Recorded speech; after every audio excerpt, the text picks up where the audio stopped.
Hello বন্ধুরা, আসসালামু আলাইকুম। কেমন আছেন আপনারা সবাই? আশা করি ভালো আছেন, সুস্থ আছেন সবাই, সবার পরিবার পরিজনকে নিয়ে। আই হোক আলহামদুলিল্লাহ আমিও ভালো আছি।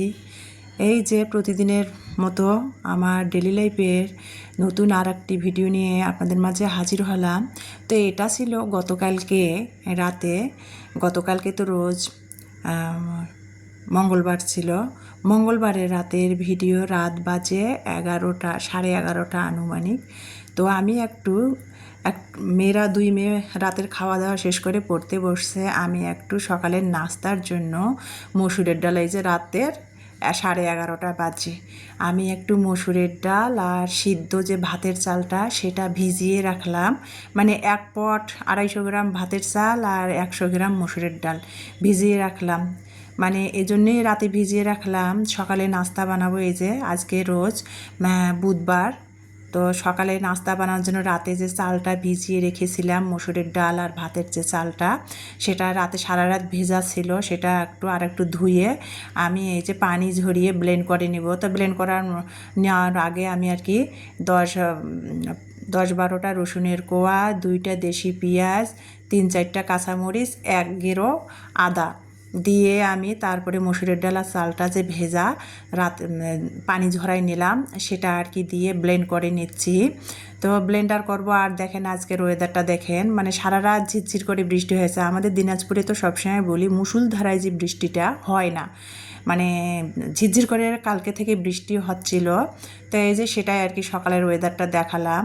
ঝিরঝির করে বৃষ্টি এখনও পড়তেছে। এখন বাজে সকাল 8:30, বৃষ্টি পড়তেছে ঝিরঝির করে। ইলমা বলছিল স্কুলে যাবে না। তো যাই হোক, সকালে আমি আর কি রাতেই বলে রাখছি, সেজন্য আর কি। আর সকালে স্কুলে গেলে বাচ্চারা তো এই নাস্তাগুলো তাড়াহুড়োর মধ্যে বানা হয় না, তো রাতে বলে রাখছিল, সেজন্য রাত 11:30 দিয়ে আমি একটু চাল ডাল ভিজিয়ে রেখে দিয়েছিলাম। সেটা সকালে ব্লেন্ড করে নিলাম, কিভাবে সেটা দেখলেন। তো ব্লেন্ড করা হয়ে গেল। তারপরে আমি কিন্তু 1 টেবিল চামচ পানি দিয়ে ব্লেন্ড করেছি। তারপরে আমি এখানে 1 কাপের অর্ধেক, হাফ কাপ পানি মিশিয়ে বেটারটা আমি তৈরি করে নিলাম। নিয়ে তারপরে আমি এই যে পিঠাগুলো আর কি, এটাকে চাপটি পিঠা কেউ বলে। তো যাই হোক, তো সেটাই আর কি রুটি স্টাইলে আমি বানিয়ে নিচ্ছি। চাপটি পিঠা মতো হয়েছে, মানে অতটাও সুন্দর হয় নাই, তো আর কি রুটি স্টাইলে হয়েছে। তো সেটাই প্রতিদিন সকালে একঘামে রুটি পরোটা খেতে আর ভালো লাগে না, সেই জন্য চাপটি পিঠা স্টাইলে একটা নাস্তা সকালে বানিয়ে নিলাম। তো খেয়ে এটা কিন্তু শুটকি ভর্তা, গরুর মাংস ঝোল বা এমনি খেতেও কিন্তু গরম গরম ভালো লাগে। তো যাই হোক, ইমানি না ফ্রিজে গতকালকে শুটকি দিয়ে করলা ভাজি করা ছিল, সেটা বের করছে, ও নাকি সেটা দিয়ে খাবে। যাই হোক, যেটা দিয়ে খাই খাক। আর একটু ম্যাজিক চুলাতে দুধ চাও বসিয়ে দিয়েছি, তো সেটা দিয়ে আজকে সকালে নাস্তা খেয়ে নেব। চাপটি পিঠা আর করলা ভাজি মেয়েরা নাকি খাবে, খাক। আর আমি একটু দুধ চা বানিয়ে নিয়েছি, নিয়ে সকালের নাস্তাটা খেয়ে নিলাম। আর এই যে দেখতে পাচ্তেছেন, এখন কিন্তু 11টা বাজে। আজকে সারাদিনে ঝিরঝির করে আমাদের দিনাজপুরে বৃষ্টি হচ্ছে, মুষলধারায় না। তো আজকে আমি 11টা 11:30টার দিকে প্রতিদিন তো লেবু পানি খাই, আজকে আমি লেবু পানি খাবো না। আর আজকে আমি না এসবগুলোর ভুসির পানিটাও খাই নাই। তো যাই হোক, এখন 11:30টা বাজে, লেবু পানিটা আজকে খাবো না। বৃষ্টি হচ্ছে তো কেন জানি ভালো লাগছে না লেবু পানিটা খেতে। তো ভাবলাম যে ফ্রিজে কাঁচা আম হাড়ি ভাঙা কাঁচা আম কেনা হয়েছিল। এর আগে 5 কেজি হাড়ি ভাঙা আম কিনে আমি ডস খাইছি, কারণ ইলমার বাবা নিয়ে আসছিলো আমগুলো। আমার মেয়েরা তো বেশি একবারে নরম পাকা আমও খেতে চায় না, একবারে কাঁচা আমও খেতে চায় না। মানে আদা পাকা আমি কিন্তু শক্ত শক্ত যেগুলো সেগুলো খায়, কেটে দিলে তবে খায়। আর ইলমার বাবা আম নিয়ে এসে ডস খাইছে। 5 কেজি আম ধরে ফালাই দিছি। তারপরে আবার দোকানদারকে যা না কমপ্লেন করার পর দোকানদার 1 কেজির মতো আম্রপালি আম দিয়েছিল, সেটাও খাওয়া যায় নাই। তো এই আমগুলা 70 টাকা করে কেজি ইলমার বাবা নিয়ে এসে দিয়েছিল, 3 কেজির মতো হাড়ি ভাঙা আম। তো সেটা আর কি ইলমার বাবা দোকানে দেখে আর কি একেবারে কাঁচা আমটা নিয়ে আসছিলো। তো কাঁচা আম নিয়ে আসলে হবে কি, তারপরেও দেখেন আমটার ভিতরে মানে উপরটা কি শক্ত দেখে দেখে নিয়ে আসা হয়েছে, তারপরে ভিতরটা একটু নরম নরম টাইপের। বুঝলাম না আমগুলা এরকম কেন, উপরটা কাঁচা শক্ত, ভিতরটা কেন জানি নরম হয়ে যায়।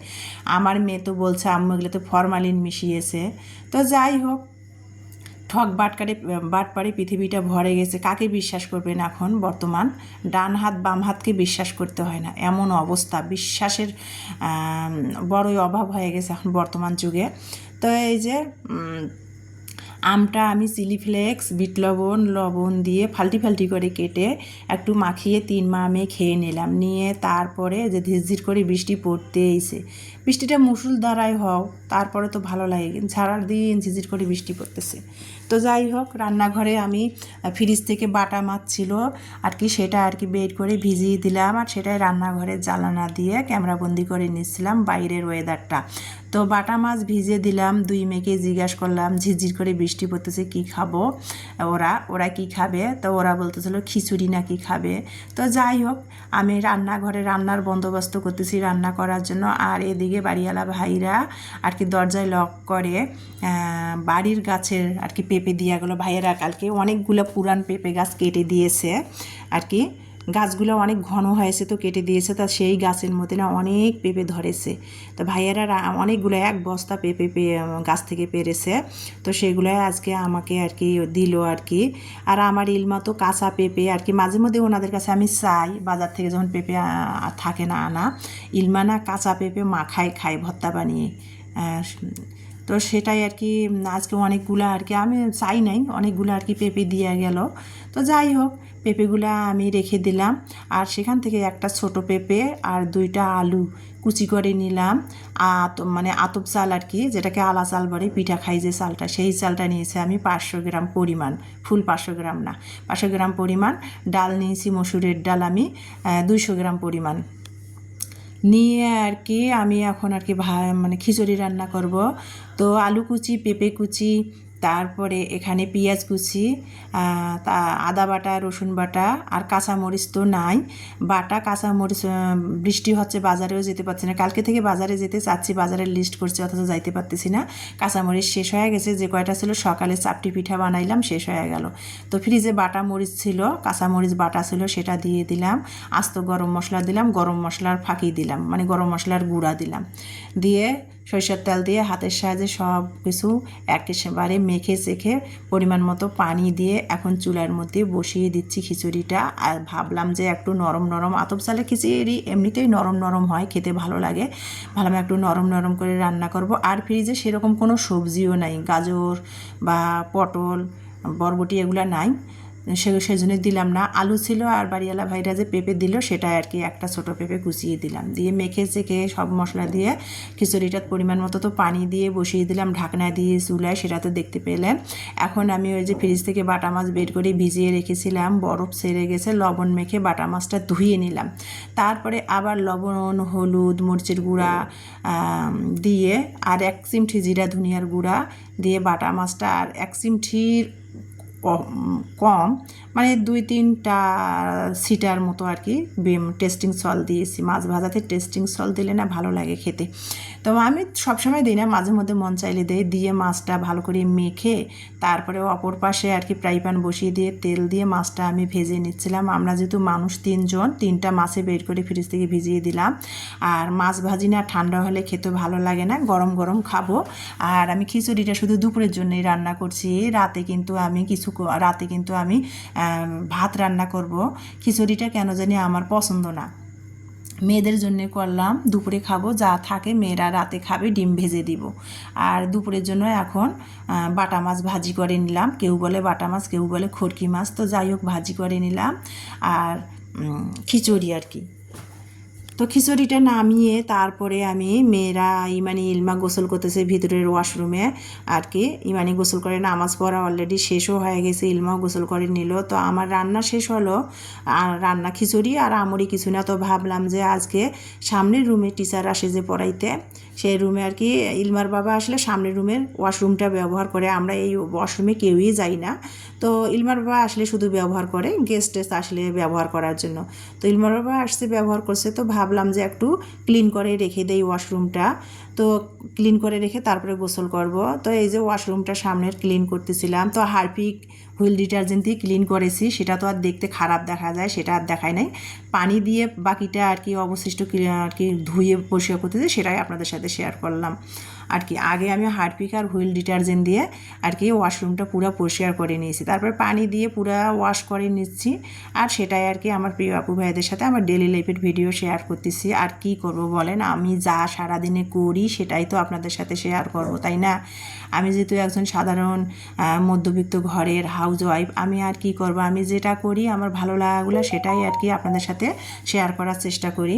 তো যাই হোক, ওয়াশরুমটা সামনের রুমের ক্লিন করলাম, কত সুন্দর আর কি ক্লিন হলো। আর সবসময় ওয়াশরুমে যে পানি যায় না, নেটটার মধ্যে আমি ন্যাপথলিন দিয়ে রাখি, বেসিনের মধ্যেও দেই, ওয়াশরুমেও দেই। তা যাই হোক, সেটা আর কি ক্লিন করে রেখে দিলাম। যদিও আমরা এই ওয়াশরুম কেউ ব্যবহার করি না, তারপরে কিন্তু আমি গোসল করে ফ্রেশ হয়ে এসে দুপুর বাজে এখন আড়াইটা, মানে আনুমানিক আড়াইটা বা 3টা আনুমানিক, আমি এখন খেতে বসেছি। এই যে বাটা মাছ নিয়েছি, 2 মেয়েও আমার সাথে বসেছে, ওরা নামাজ পড়ে এসে বসেছিল ইমানি, আমি ফ্রেশ হয়ে আসলাম, তারপরে আমার সাথে খেতে বসেছে। এই যে খিচুড়ি আর আর কি সাথে আমের আচার, আর এই যে মাছ ভাজা। ফ্রিজে সালাড করার মতো সেরকম বললাম যে সবজি নাই, তো সে মানে আমের আচার, বাটা মাছ ভাজা আর খিচুড়ি আজকে দুপুরে খাবার। যদিও বৃষ্টি হচ্ছে, ঝিরঝির করে বাজারে যেতে পারতেছি না। ফ্রিজে মাছ মাংস আছে, কিন্তু কাঁচা সবজি শেষ হয়ে গেছে। তো এটা দিয়ে আজকে দুপুরটা চালিয়ে দিব। আগামীকাল যদি ওয়েদার ভালো থাকে তাহলে কাঁচা শাক সবজি বাজার করব। তো যাই হোক, বাজারের লিস্ট করে অলরেডি রেখে দিয়েছি, তো এটা দিয়ে আজকে দুপুরে সেরে নিব। তো এই যে দুপুরের খাবার খেতে খেতে আমার প্রিয় আপু ভাইয়াদের মাঝ থেকে বিদায় নিব। সবাই ভালো থাকবেন, সুস্থ থাকবেন, নিরাপদে থাকবেন। আমার ভিডিওটি দেখার জন্য সবাইকে অসংখ্য অসংখ্য ধন্যবাদ ও ভালোবাসা। আমার নেক্সট ভিডিও দেখার সবাইকে আমন্ত্রণ জানিয়ে আমার ডেলি লাইফের ভিডিও আর মাঝ থেকে আজকের মতো বিদায়।